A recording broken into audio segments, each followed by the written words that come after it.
Welcome to daily fact newspaper highlights and आज हम discuss करेंगे 10 जनवरी 2025 के कुछ इंपॉर्टेंट करंट अफेयर के रिगार्डिंग हमारा जो कोर टारगेट है कि द हिंदू में जितने भी न्यूज़ मेंशन्ड है, चाहे वो प्री पॉइंट ऑफ व्यू से भी हो चाहे वो मेंस पॉइंट ऑफ व्यू से हो, दोनों को हम प्रॉपर कवर कर रहे हैं। और अगर आप हमारी लाइव क्लासेस में जुड़ना चाहते हैं तो आप हमें कॉन्टैक्ट कर सकते हो on Telegram as well as on WhatsApp.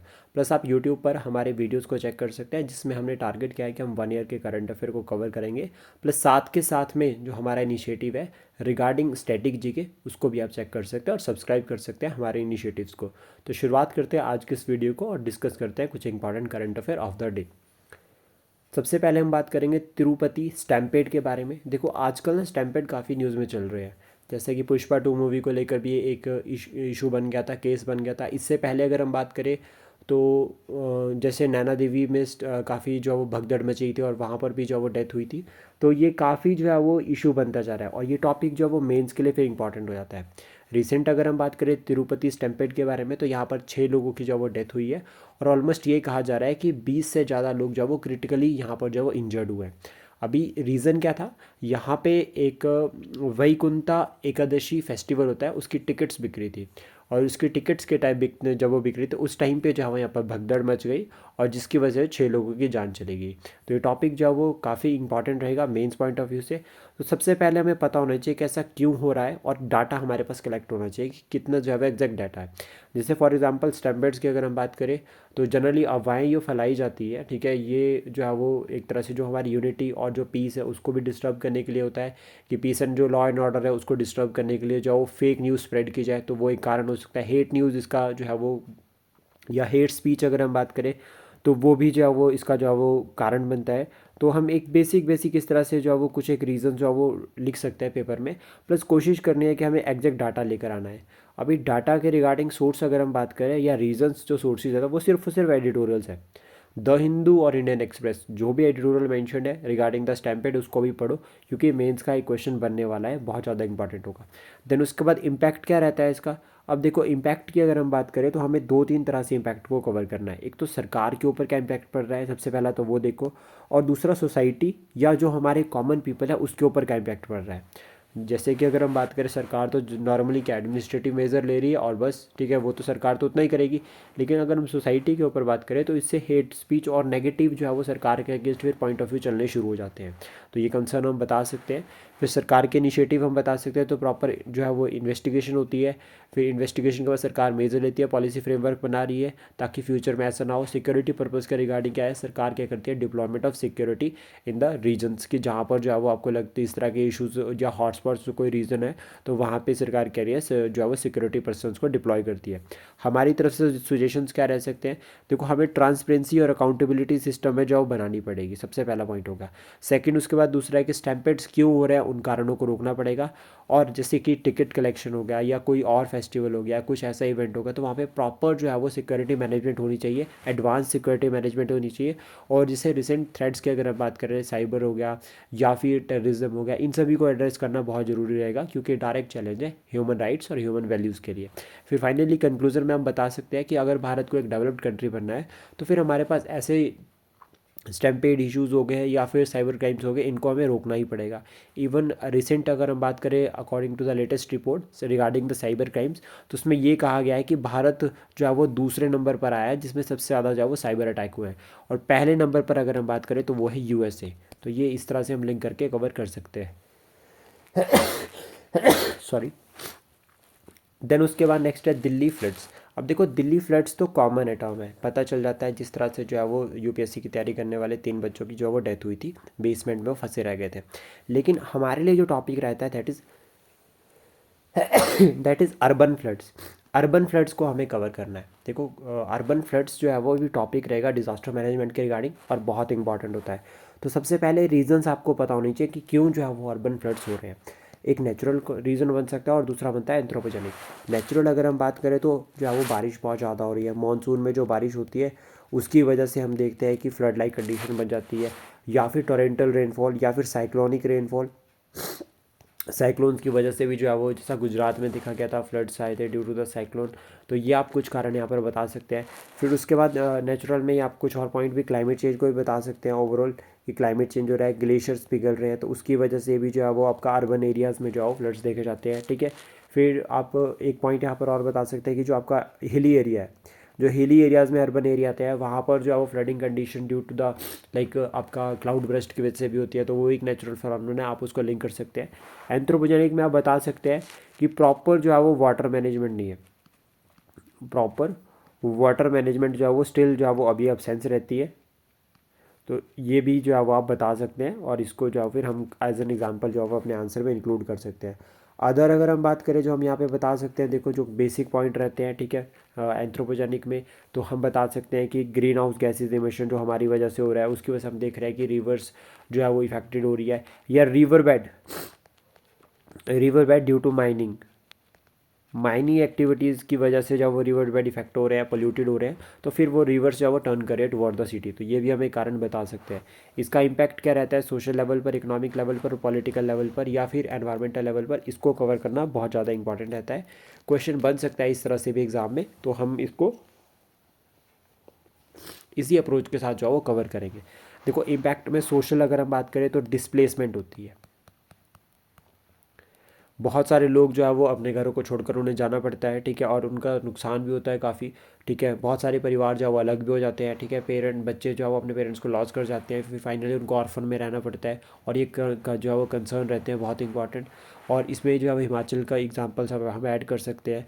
ठीक है, इकोनॉमिक लेवल पर हमें सबसे इंपॉर्टेंट है कि जितना लोगों का पैसा इकट्ठा होता है, उन्होंने अपने घरों पे पैसा लगाया था, वो कितना नुकसान होता है, फिर उन्हें रिपेयर करनी पड़ती है, उसका खर्चा आता है। सरकार का भी एक्सपेंडिचर इंक्रीज़ होता है, क्योंकि सरकार क्या करती है, स्पेशल जो है वो असिस्टेंस प्रोवाइड करती है।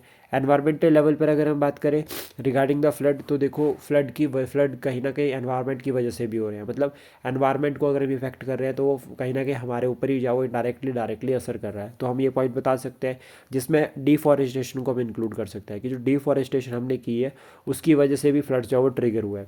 फिर गवर्नमेंट ने क्या मेजर्स लिए वो हम बता सकते हैं, जैसे कि फॉर एग्जाम्पल सरकार का सबसे पहला इनिशिएटिव रहता है अवेयरनेस के रिगार्डिंग।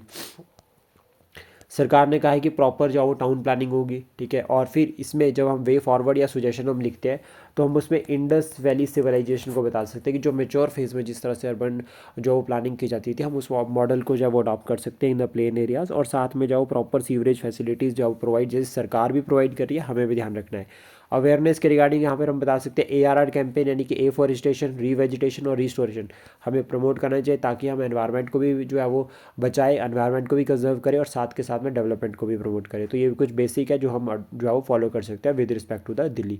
अभी क्या है कि ये सिर्फ अर्बन फ्लड्स के रिगार्डिंग नहीं है, दिल्ली के रिगार्डिंग नहीं है, और चैलेंजेस भी आते हैं जो अर्बन एरियाज़ में, जिसको अर्बन डिजास्टर कहा जाता है, जैसे कि फायर्स।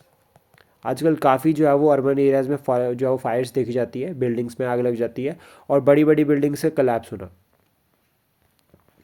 जो बड़ी बिल्डिंग्स है वो भी कलैप्स हो रही है, जिसकी वजह से एंथ्रोपोजेनिक रीजंस की वजह से जो है वो अर्थक्वेक भी जनरेट हो रहे हैं, और काफ़ी जो है वो इसमें कंसर्न देखे जा रहे हैं। देन उसके बाद नेक्स्ट है रिवर इंटरलिंकिंग। आजकल न्यूज़ में चल रहा है, केन बेतवा का जो है वो लिंकिंग का प्रोजेक्ट जो रिसेंटली इनॉग्रेट किया प्राइम मिनिस्टर ने मध्य प्रदेश से, तो उसके बाद ये टॉपिक इंपॉर्टेंट होता है। अब देखो रिवर्स की अगर हम बात करें, केन बेतवा, तो दोनों जो है वो यमुना रिवर की जो है वो सहायक नदियाँ है, ट्रिब्यूटरीज है। रीजंस क्या है, क्यों इंटरलिंक किया जा रहा है? तो सबसे पहले तो ये कि हमारे पास ना मानसून में पानी बहुत होता है, वो पानी के समुद्र में चल जाता है, एक तो पहला हो गया। दूसरा, वो फ्लड्स के लिए रिस्पॉन्सिबल होता है, तो एक तो फ्लड मैनेजमेंट में हेल्प करेगा। सेकंड, उसके बाद वो रिवर को हम यूटिलाइज करेंगे प्रॉपर, तो प्रॉपर यूटिलाइजेशन हो रही है, तो वो एक हमें हेल्प करेगा। सेकंड, उसका थर्ड आप रीज़न बता सकते हैं कि इरिगेशन ड्रिंकिंग वाटर, इनके लिए जो है वो हमें पानी बहुत ज़रूरी चाहिए। इरिगेशन के लिए तो स्पेशली, क्योंकि हम एग्रीकल्चर के ऊपर डिपेंड है, एग्रीकल्चर कृषि प्रधान देश है, यानी कि एग्रीकल्चर जो है वो बैकबोन है हमारे देश की, तो उसके रिगार्डिंग जो है वो पानी होना बहुत ज़रूरी है। तो ये भी एक कारण रहता है रिगार्डिंग द इंटरलिंकिंग। उसके बाद कुछ एक रीजन है लाइक बुंदेलखंड रीजन, जहाँ पर जो है वो आपका जो है वो ये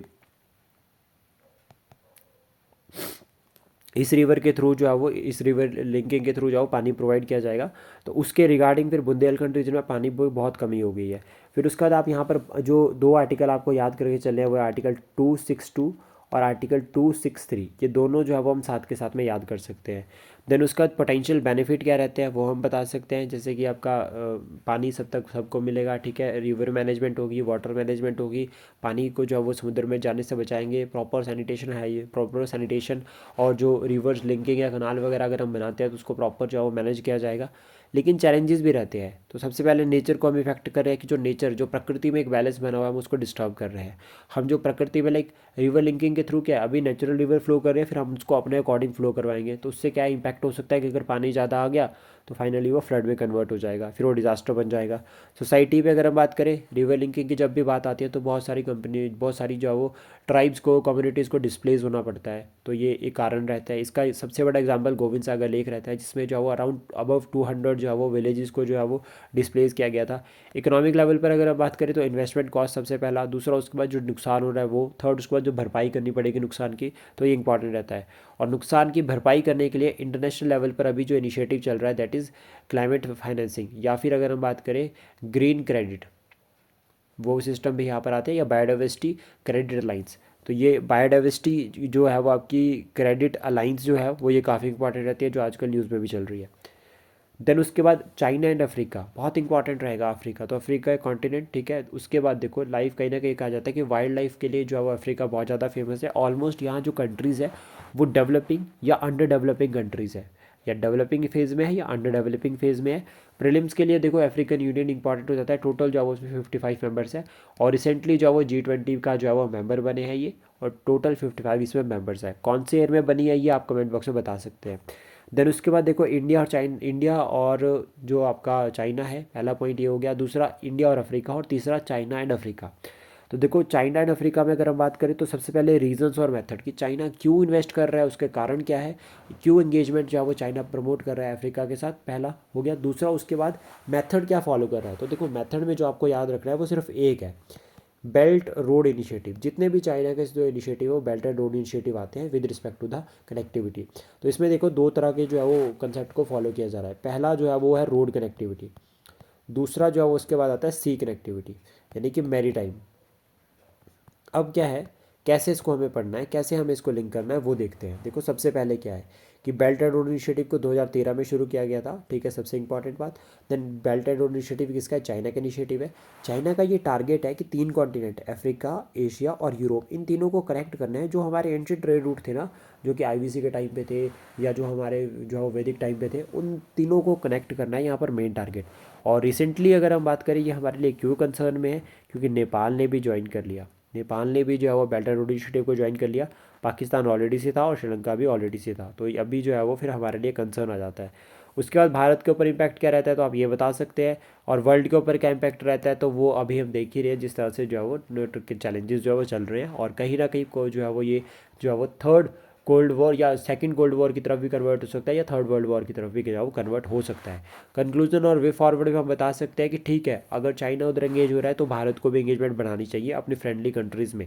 जैसे कि भारत क्या कर सकता है, इन्वेस्टमेंट कर सकता है। और इन्वेस्टमेंट के रिगार्डिंग अगर हम बात करें तो हमारे पास जो ऑप्शन रहता है वो रहता है एक तरह से टाटाज़ की कंपनीज़ का।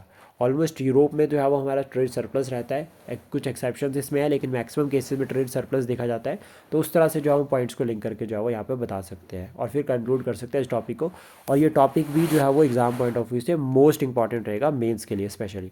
चाइना के बारे में देख सकते हैं, तो चाइना जो है वो कौन कौन सी कंट्री के साथ बॉर्डर शेयर करता है। देखो सबसे पहले सेंट्रल एशियन रीजन हो गए, सेंट्रल एशियन कंट्रीज़ होगी जो 5, उनके साथ बॉर्डर शेयर करता है। देन उसके बाद भारत इंडिया के साथ बॉर्डर शेयर करता है, ठीक है, म्यांमार के साथ बॉर्डर शेयर कर रहा है, ठीक है, नॉर्थ कोरिया के साथ बॉर्डर शेयर कर रहा है, मंगोलिया के साथ और रशिया के साथ। तो ये बिल्कुल बेसिक है, तो याद रख सकते हैं। फिर उसके बाद एक पॉइंट और आता है यहाँ पर कि चाइना और रशिया भी आजकल दोस्त बन रहे हैं, ठीक है, और ऊपर से रशिया और अफगानिस्तान भी दोस्त बन रहे हैं। तो ये जो दोस्ती आजकल चल रही है इसका हमारे ऊपर क्या इम्पैक्ट पड़ेगा, हमारा क्या रिलेशन रहता है, वो हम पूरा कवर कर सकते हैं। देन उसके बाद इंडिया और मालदीव्स।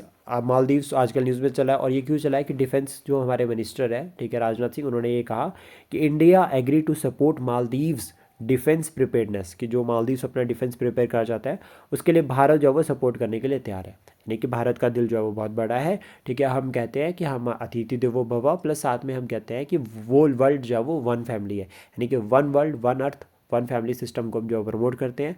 और यहाँ पर जो है वो मालदीव्स हमारे लिए क्यों इंपॉर्टेंट है, स्ट्रेटेजिक लेवल पर और डिप्लोमेटिक लेवल पर।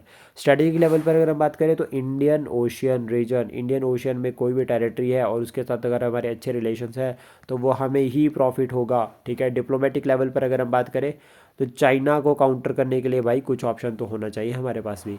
चैलेंजेस क्या रहते हैं, तो देखो चैलेंजेस तो सबसे पहला आता है मालदीव्स की इंस्टेबिलिटी, पहला पॉइंट हो गया। दूसरा, मालदीव्स में कुछ टाइम पहले जब वो इंडिया आउट कैंपेन शुरू किया गया था, तो आप इसको भी अपने माइंड में रख सकते हैं। फिर वे फॉरवर्ड में आप बता सकते हैं टूरिज़्म एक सबसे इंपॉर्टेंट पॉइंट रहता है, टूरिज़्म को जो है वो प्रमोट किया जा सकता है। सेकंड, उसके बाद हम बता सकते हैं पीपल टू पीपल कनेक्शन, और जनरली जो है वो स्नेलीज का कंसेप्ट जो है वो यहाँ पर अप्लाई होता है। देन उसके बाद नेक्स्ट है इलेक्शन कमीशन ऑफ इंडिया। तो सबसे पहले तो देखो अभी प्रेजेंट टाइम वाले इलेक्शन कमीशन की अगर हम बात करें तो वो है Rajiv Kumar, chief election commissioner of India, that is Rajiv Kumar. और ये फैब में जो है वो रिटायर्ड हो जाएंगे। अब हमें क्या है, देखो election commissioner of India prelims का टॉपिक है, लेकिन हम इसको मेंस में कैसे जो है वो हेल्प कर सकते हैं, कैसे लिख सकते हैं। तो देखो सबसे पहले रिसेंट इशू की अगर हम बात करें तो अभी अभी जो है वो चीफ जो इलेक्शन कमीशन ऑफ इंडिया, उन्होंने सुप्रीम कोर्ट को कहा कि भाई जो appointment to the election commission जो आपके पास केस पेंडिंग पड़ा है उसको सॉल्व करो, उसको जो है वो उसका हल निकालो जल्दी जल्दी, ठीक है। और यहाँ पर जो है वो ये कहा, अभी ये सिर्फ और सिर्फ उनकी एक PIL थी, उसमें उन्होंने कहा। तो मतलब जो बिल है वो मेनली किससे लिंक करता है, appointment of the government, appointment of the election commission of India by the government of India, यानी कि यूनियन गवर्नमेंट। अब देखो सबसे इंपॉर्टेंट पॉइंट समझो कि जब ये यूनियन गवर्नमेंट यहाँ पर जो है वो इलेक्शन कमीशन ऑफ इंडिया की अपॉइंटमेंट कर रही है, तो वो कहीं ना कहीं जो है वो बहुत यूनिटरी पावर हो जाएगी और सेंटर के पास बहुत ज़्यादा जो पावर जा रही है। इसी बात को जो है वो लेकर जो है वो चीफ इलेक्शन कमीशन जो है वो किसने उन्हें इलेक्शन कमीशन ने जो है वो किसको कहा है, सुप्रीम कोर्ट को कहा है कि कुछ वर्डिक्ट सुना दो भाई जल्दी। और आर्टिकल जो हमें याद रखना है दैट इज़ आर्टिकल 124 जो लिंक करता है इलेक्शन कमीशन ऑफ इंडिया के साथ, ये बहुत इंपॉर्टेंट रहता है। और प्रेजेंटली अगर हम बात करें तो प्रेसिडेंट ऑफ इंडिया जो है वो अपॉइंट करते हैं, ठीक है, इलेक्शन कमीशन ऑफ इंडिया को। टेनवर कितने साल का रहता है, क्या री एलिजिबल है इसी पोस्ट के लिए दोबारा chief election commissioner of India, वो आपको कमेंट बॉक्स में बता सकते हैं। पहले जो है वो सिंगल मेंबर हुआ करता था इलेक्शन कमीशन ऑफ इंडिया में, अभी मल्टी मेंबर बॉडी है, टोटल 3 मेंबर्स बॉडी है। और 1989 में 61st जो आपकी कॉन्स्टिट्यूशनल अमेंडमेंट एक्ट हुआ था उसके थ्रू जो है वो आपका 1989 में क्या किया गया था, यहाँ पे जो है वो एक से जो है वो 3 मेंबर बना दिए गए थे with respect to the elections की, इलेक्शन कंडक्ट करवा रहे हैं। इलेक्शन कमीशन का जो मेन काम रहता है वो रहता है MP और MLA के इलेक्शन कंडक्ट करवाना, इनका मेन टारगेट है, जो हमें याद रखना है, बिल्कुल माइंड में बहुत इंपॉर्टेंट है। देन उसके बाद नेक्स्ट है ये S जयशंकर जी की स्टेटमेंट है और उन्होंने ये कहा है कि India is progressing with in a democratic framework balancing on the twin pillars of technology and tradition. ये प्रवासी भारतीय दिवस यानी कि NRI डे के उपलक्ष्य पर जो है वो यहाँ पर जो है वो 9 जनवरी को जो है वो S जयशंकर जी ने जो है वो कुछ स्टेटमेंट दी, तो ये हमारे लिए बहुत ज़्यादा इंपॉर्टेंट होगी, तो हम इसको अपने आंसर में इंक्लूड कर सकते हैं। देन उसके बाद drone surveillance of coast to prevent illegal fishing, तो ये किसका इनिशिएटिव है, महाराष्ट्र सरकार का। तो देखो अभी क्या है कि यहाँ से हमें ये क्लियर होता है कि ड्रोन सर्वेलेंस को जो है वो हम कोस्टल जो है वो आपका इलीगल जो फिशिंग है उसके लिए भी फॉलो कर सकते हैं। तो सिमिलर एप्लीकेशन को हम हिमाचल प्रदेश में अप्लाई कर सकते हैं रिगार्डिंग द फिशिंग और डिजास्टर मैनेजमेंट, दोनों में है जो है वो हम लिख सकते हैं कि ड्रोन्स बहुत इंपॉर्टेंट रोल जो है वो प्ले करते हैं। फिर उसके बाद यहाँ पे हमारे लिए जो हमें पढ़ना है वो है की एप्लीकेशंस जो है वो आपके ड्रोन्स की क्या है, जैसे मेडिसिन हो गया, फार्मिंग के लिए हो गया, ठीक है, शूटिंग के लिए हो गया, या फिर कोई डॉक्यूमेंट्रीज बनाई जा रही है, या फिर अगर हम बात करें सर्वे किए जा रहे हैं, लैंड सर्वे, भूमिदार मूवमेंट या कुछ भी हो गया, तो उन सभी के लिए जो ड्रोन्स बहुत इंपॉर्टेंट रोल प्ले कर रहे हैं। उसके बाद जो दूसरा हम यहाँ पर टॉपिक पढ़ सकते हैं that is coast line. Total जो कोस्ट लाइन है वो हमारी 7500 किलोमीटर है, जो कि गुजरात से लेकर वेस्ट बंगाल तक है, ठीक है। और एक आपके लिए क्वेश्चन है यहाँ पर जो आपको कमेंट बॉक्स में बताना है, वो ये कि कौन सी ऐसी जो है वो स्टेट्स है जो कि पूरी की पूरी जो है वो लैंडलॉक्ड है और उनसे जो है वो आपका जो है वो ट्रॉपिक ऑफ कैंसर क्रॉस करती है। तो ये आप जो है वो कमेंट बॉक्स में बता सकते हैं, काफ़ी इंपॉर्टेंट रहता है ट्रॉपिक ऑफ कैंसर के रिगार्डिंग ये क्वेश्चन। देन उसके बाद नेक्स्ट है इंडिया और तालिबान।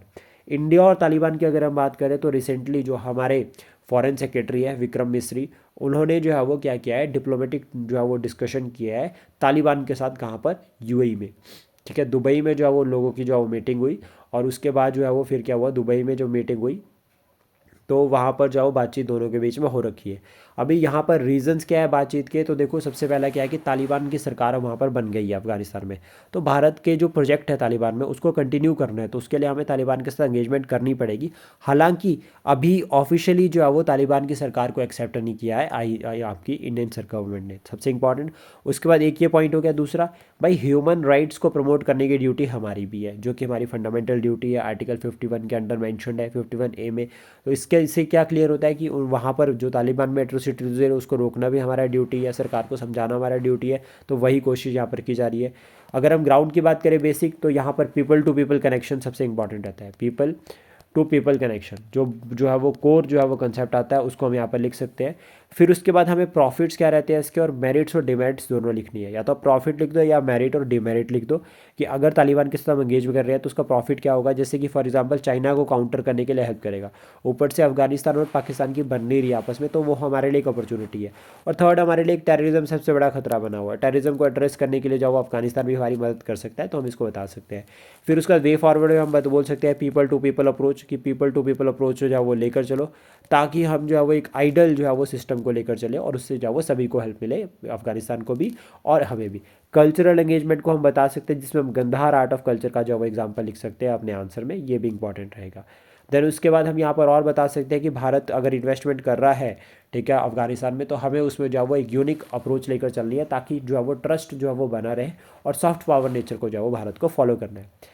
देन उसके बाद नेक्स्ट हम बात करेंगे इंपॉर्टेंट प्लेसेस के बारे में, जो जो इंपॉर्टेंट प्लेसेस आज के न्यूज़पेपर में थे। तो देखो सबसे पहले तो अफगानिस्तान हो गया, डूरान लाइन आती है और 106 किलोमीटर जो है वो बॉर्डर शेयर करता है अफगानिस्तान के साथ जो है वो भारत। देन उसका डेनमार्क आजकल न्यूज़ में चल रहा है। डेनमार्क की अगर हम बात करें तो देखो स्कैंडिनेवियन कंट्री आती है सबसे पहला, सबसे। और दूसरा इंपॉर्टेंट पॉइंट ये आता है कि डेनमार्क जो है वो हमारे लिए जो है वो एग्जाम पॉइंट ऑफ व्यू से काफ़ी इंपॉर्टेंट है, क्योंकि नॉर्थ सी में जो जो कंट्रीज़ बॉर्डर शेयर करती है वो एग्जाम में क्वेश्चन बन रखा है, तो हम इसको जो है वो लर्न कर सकते हैं। प्लस इसके रिगार्डिंग जो है वो ट्रिक ऑलरेडी जो है वो बना रखी है, तो आप उसको जो है वो जस्ट देखना है और पूरा लर्न करना है। फिर उसके बाद मालदीव्स, जिस तरह से अभी न्यूज़ में था डिफेंस मिनिस्ट्री ने कहा, तो वो भी इंपॉर्टेंट है।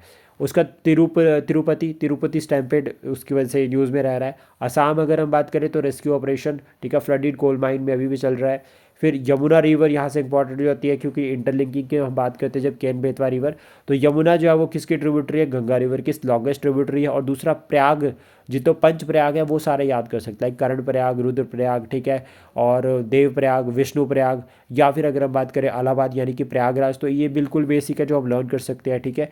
आई होप जो करंट अफेयर हमने डिस्कस किया आपको एग्जाम के लिए हेल्प करेंगे। Thank you, please support, share and subscribe daily fact. जल्दी मिलते हैं न्यू करंट अफेयर के साथ।